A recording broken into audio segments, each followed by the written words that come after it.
Ever since the ad hoc committee has concluded their investigation, one of the biggest questions that people have asked themselves is, why is it that General Feroz Khan has not testified? And Ian Cameroon came with all the answers.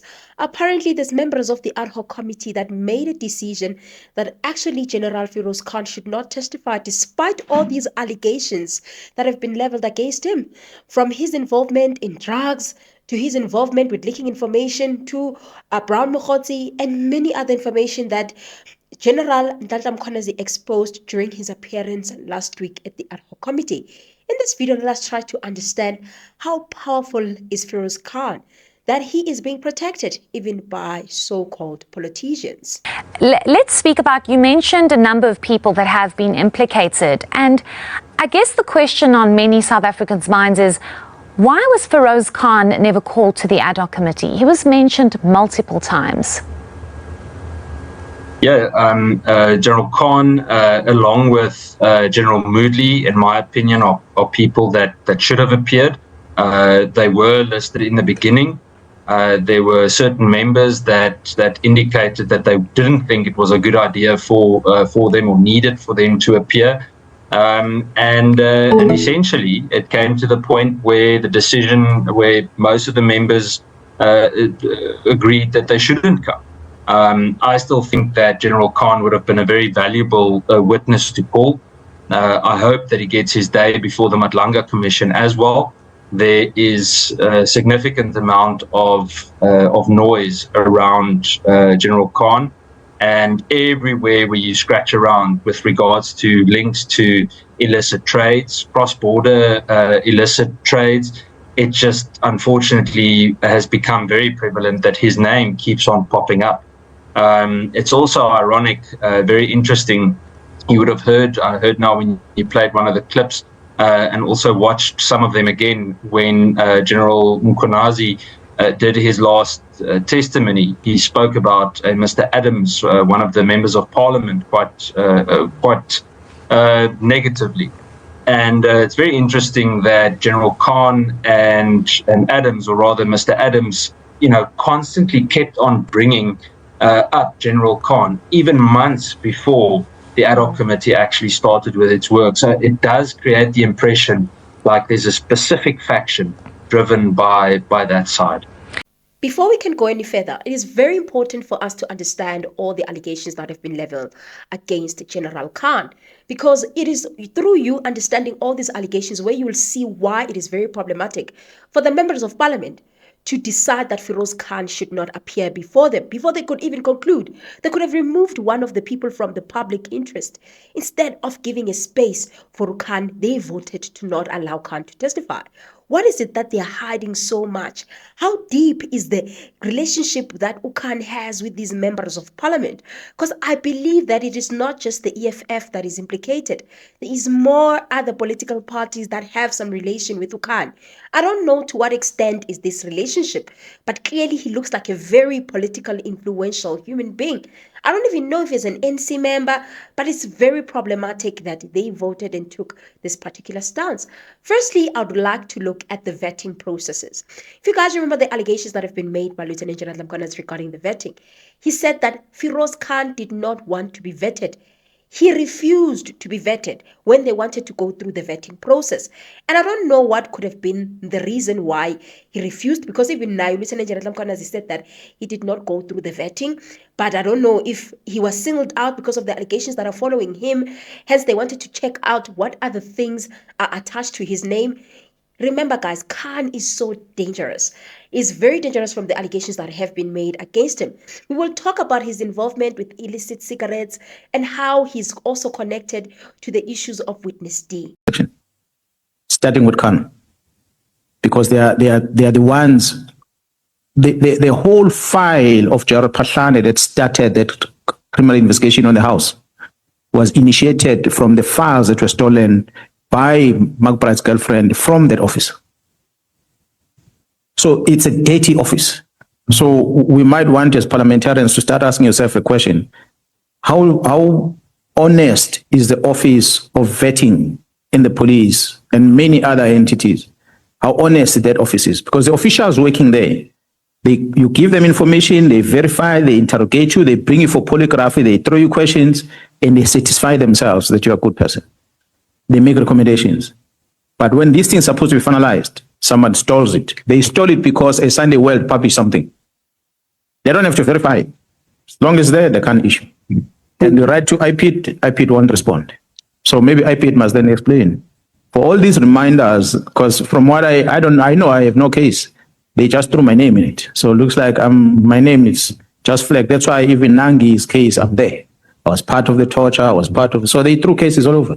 And also allegations that this man was not supposed to be promoted and that he was promoted overnight from the position of a colonel to a major general.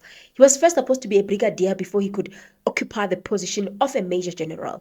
But that's what happened because of that overnight promotion. Nama business lifestyle audit. Lifestyle audit, Honorable. This is what I want to know. Ukuthi General Khan lo ekuthiwa nama business nama 10 nama lokhunja nama franchises. Why thataphi imali? But question to you is, who is General Khan currently and what is he serving as? Thanks, Honorable Chair. He's a Major General serving at Crime Intelligence. I think Security Intelligence. I might. How did he join SAPS? Correction. I don't have that offhand. The allegation that he was an agent before he joined, is it true? Can't vouch for that. It might be, but I rather opt to go and investigate, and then I'll write to the chair, Honorable Chair.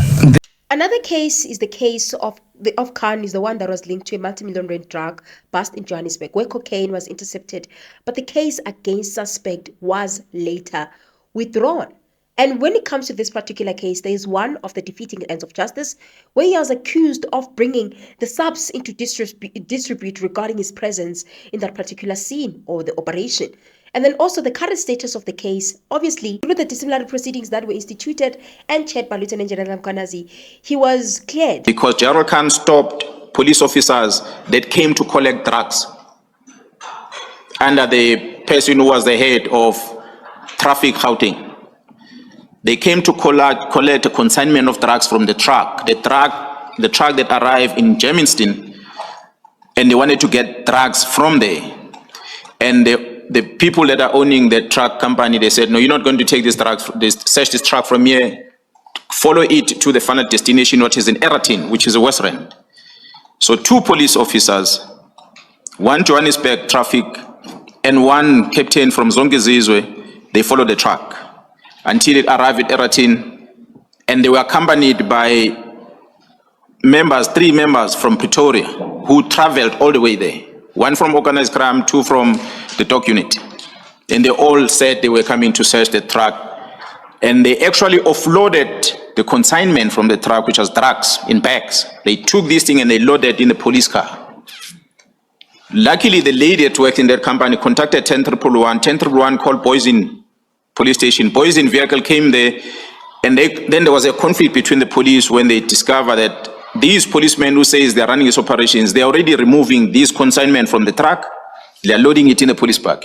So these policemen asked, but this is a crime scene. Why are you taking this thing from here to here? If you're saying it's drugs, we have not even opened the bags. How do you know? If it is drugs indeed, why do you load them in the bag?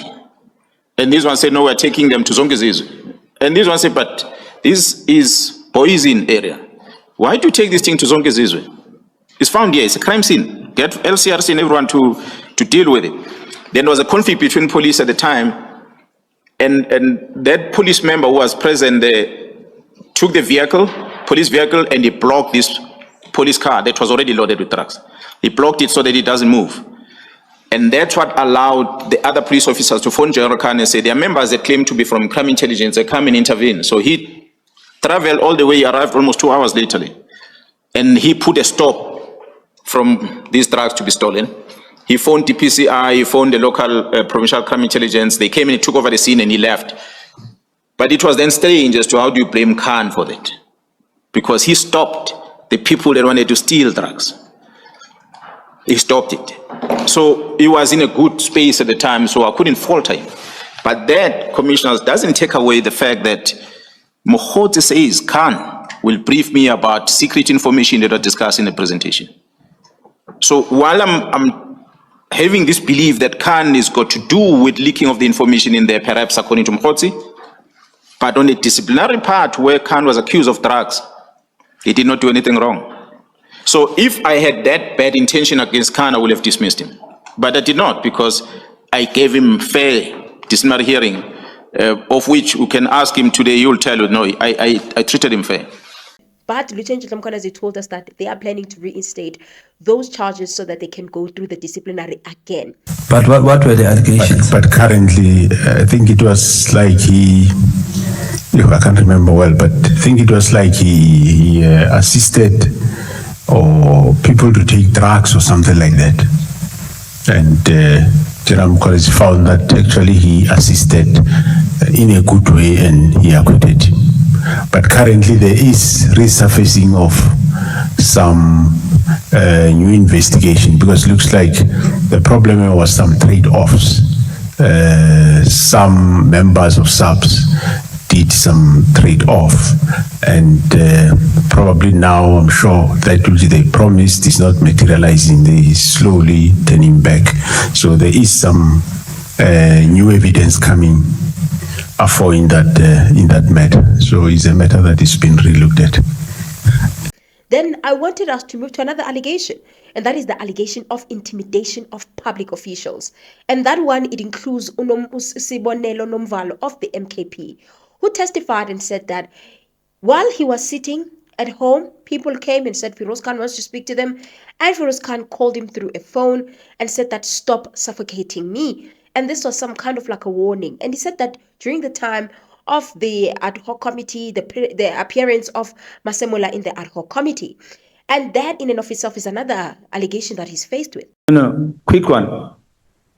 Why would General Khan, if there's all these allegations, you as his colleague and seniors, if I may say, maybe it's your senior, I don't know.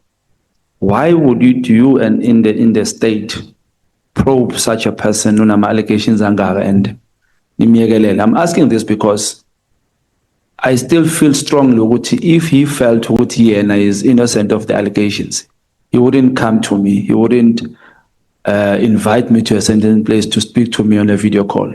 He would be doing exactly what you are doing with the Louis Vuitton issue. In your take, what's that issue?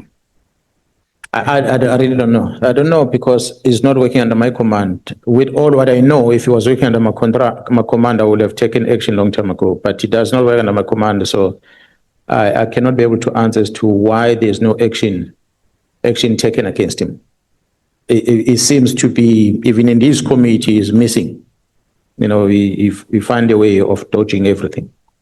I do hope that the police commissioner will do something drastically this time. General Commando said he has dismissed over 30 members at Crime Intelligence. But that's not enough. There are many wrong members that are still there. That shouldn't be there. That have been part of the system. So we need to, I think General Khan is one of the richest general we have, maybe more richer than all of you. Another one is the one of misuse of state resources and corruption. There are allegations that they were property rentals and that there are ongoing probes into allegations that Khan irregularly rented his private house to the state. Those are some of the allegations. It was alleged that he rented his own house to the state. Was that legal? No, it can't be legal, Honorable Chair. Then how come Feroz Khan has a similar case where he rented in to his state, but nothing has happened, and why won't charge? Honorable Chair, that came to my attention now, especially when I was asking General Khumalo now about the security clearance of Madondo and Khan. That comes to light, and he's investigating that because it's not right, it's irregular. Obano investigator? General Dimsan Khumalo. Okay, ngicela ukuthi athi ukuphakamisa inyawo ngoba izwe lethu liyaphela. ngifuna ukwazi ukuthi nakuwukuthi ku wrong umdluli ukuthi aqashise indlu why ku right kuKhan aqashise indlu and uhleleleni lapho lana ngicela ungichazisele sihlalo general angina understand I just need clarity on this ukuthi Also, when you look at the slush funds, the Secret Service account, Khan has been implicated in the broader scandal involving the abuse of crime intelligence Secret Service Fund, which are allegedly being used for personal gain rather than covert operations. Then there's also the criminal fraternization. And this one, it involves him being exposed to criminal elements and politically exposed figures such as the EFF Julius Malema. If you guys remember the allegations leveled against him with regards to his relationship with Julius Malema. Khan is said to be linked to Malema and has been pictured at the same house as the hitman linked to Witness D. This is what's on social media. That is correct. What do you have to say about that? Well, I know they're close. I know Mr. Malema through Khan myself.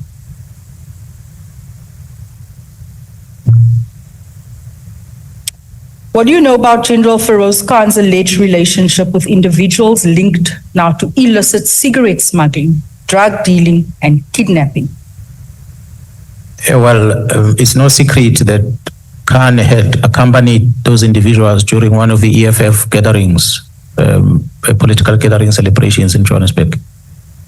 Obviously, Julius Malema was very upset by these revelations that were made by Lieutenant General MKHWANAZI in the relationship he has with Feroz Khan. And there's something to say with regards to General MKHWANAZI. We are not fanatics of MKHWANAZI. Right now, we are not ball boys of MKHWANAZI or ball girls of MKHWANAZI. We stand with the truth. And if you plunder, we will tell you this is not right.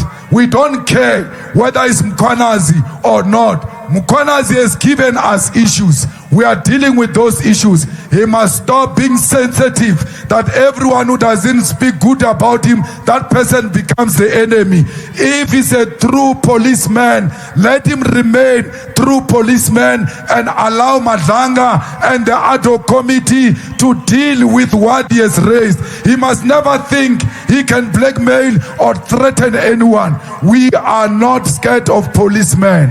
When we joined the struggle, we were taught not to be scared of a policeman. We have not done it when we were young. We are not going to do it when we are old. MKHWANAZI is fighting General Khan. And every time he fights General Khan, he drags the EFF name, he drags the CIC's name to fight General Khan. Let him fight Khan if they've got their own issues and leave the EFF out of their nonsense, because EFF is not part of any nonsense they are fighting about in the police. This has been met with a lot of mixed emotions, especially from the fighters who have said that there's nothing wrong with the CIC is saying. He was just not denying that he knows Khan and has a relationship with Khan.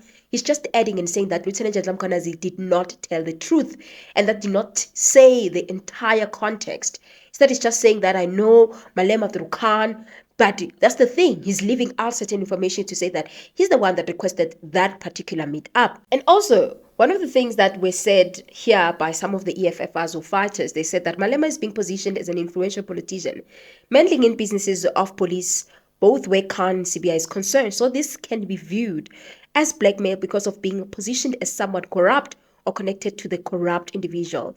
Is also a serious allegation. What does Malema do? He gives you context about his call with CBI so that you don't cast aspersions.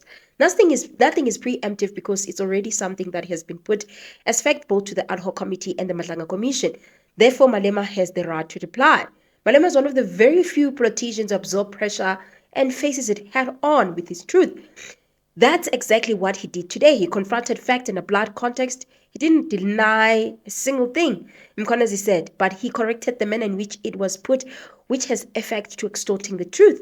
Malema is asking the EFF and itself not to draw into battles that have nothing to do with them.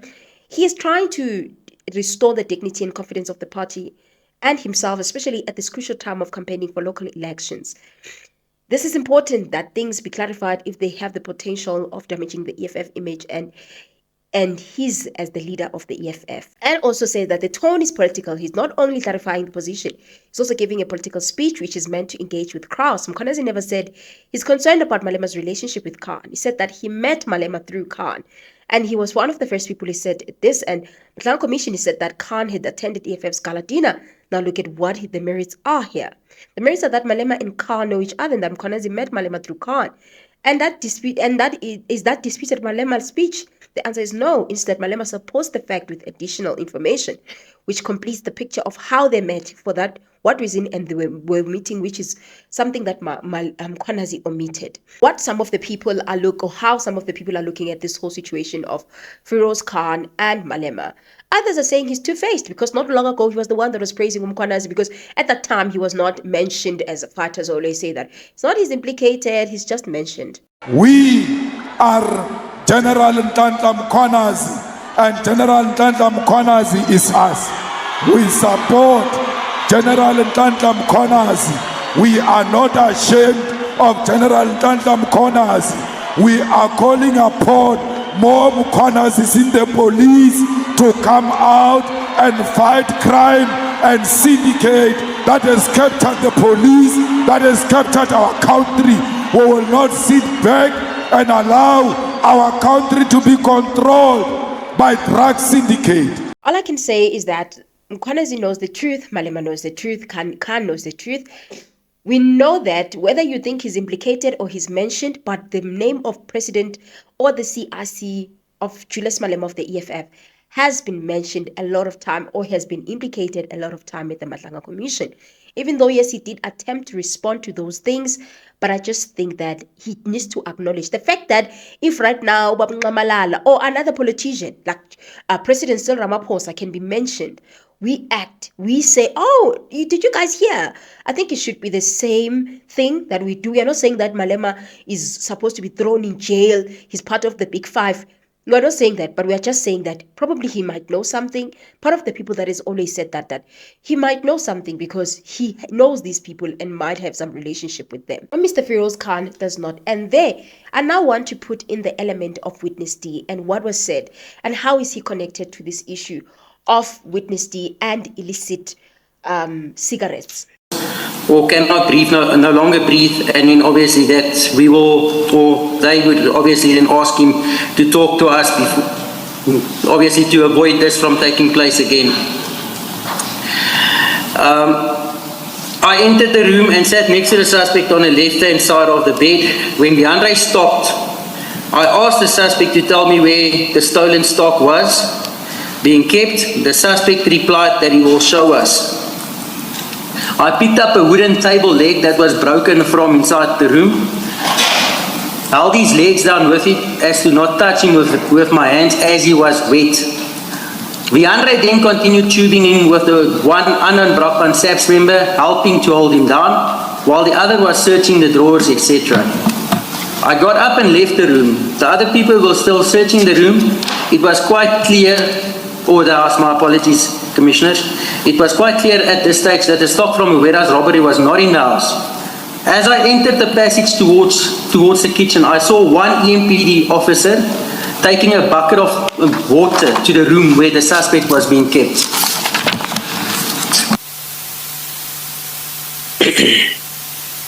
In the kitchen, I found Kershaw Lee's stalls searching the cupboards. I walked out of the house and stood on the steps. A short while later, I walked back into the kitchen and found Kershaw Lee on her phone. She ended the call and shouted for everyone to move outside into the yard and went towards the second bedroom. As I moved towards the door, I noticed two unknown Brakpan SAPS members leaving the house in haste. One of them was carrying a small black sports bag. I exited the house. I was joined outside in the garden next to the truck by Kobus and the others. Shortly after this, Leandre and Kershaw Lee joined us. I asked whether a suspect talked, and Leandre responded that he will never ever talk again. A discussion between the law enforcement members then took place as to how to deal with the scene. Kershaw Lee tried phoning a paramedic to declare the suspect dead. Viandre approached me and informed me that he will phone General Feroz Khan to fix this.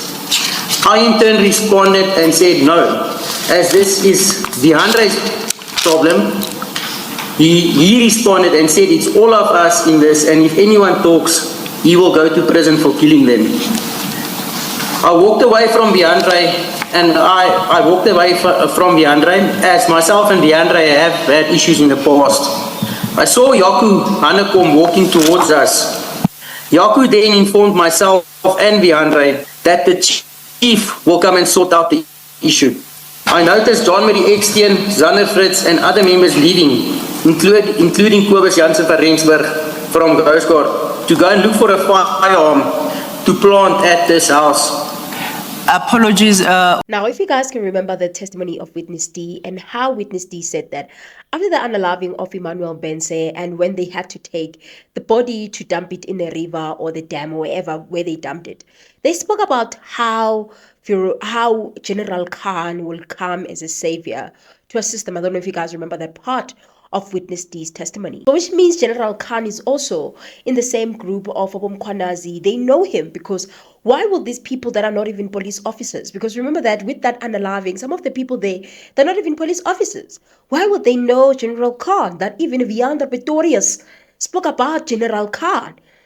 So tell me, how deep is this? The very same people who are suspect in the unaliving of Witness D, the very same people who are said to be part of that cigarette smuggling, very same people that are part know these big mafias, the mafia kings of that particular industry of cigarette smuggling, including Abu Muhammad Sahid, including Abu Feroz Khan, who's also seen in that Houghton house together with Muhammad Sahid.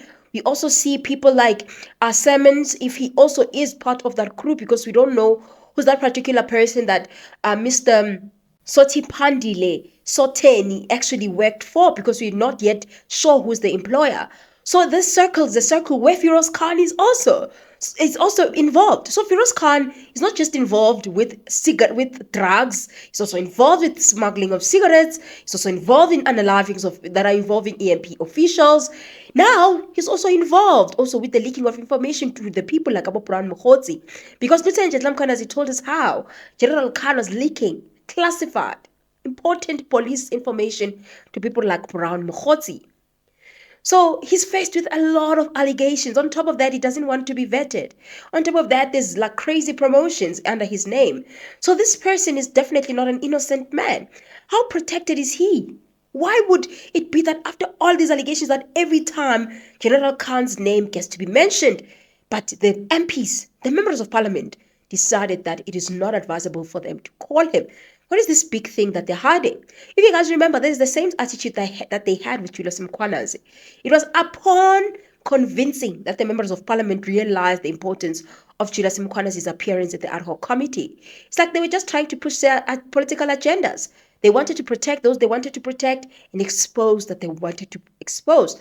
Let me put it to you as the audience. What do you think is actually going on here? How powerful and influential is General Khan? Do you think that his influence and power is in the levels of people like Abu HANGWANI MAUMELA, a man who's not mentioned, man who's not investigated? People can do anything. They can investigate anyone and everyone. But when it comes to some people, they don't investigate them. Others, they don't even get to be called to account. Do you think he's going to be called at the Madlanga Commission? Do you think that the Madlanga Commission is that strong of a platform that people like HANGWANI MAUMELA will be brought into book and people like Feroz Khan will be, because the ad hoc has dismally failed to call such people? Nonetheless, guys, let me hear your thoughts. Let me hear what you think. Do you think that Julius Malema is guilty? Do you think that indeed there was a strong relationship between these two? How deep can it go? Or it's bigger than just Julius Malema. There's a lot of politicians that are tied up to General Khan. It's just that it just so happened that the person that keeps on being mentioned is the CRC Julius Malema. Nonetheless, let me hear your thoughts, guys. I'll see you on my next upload. Bye.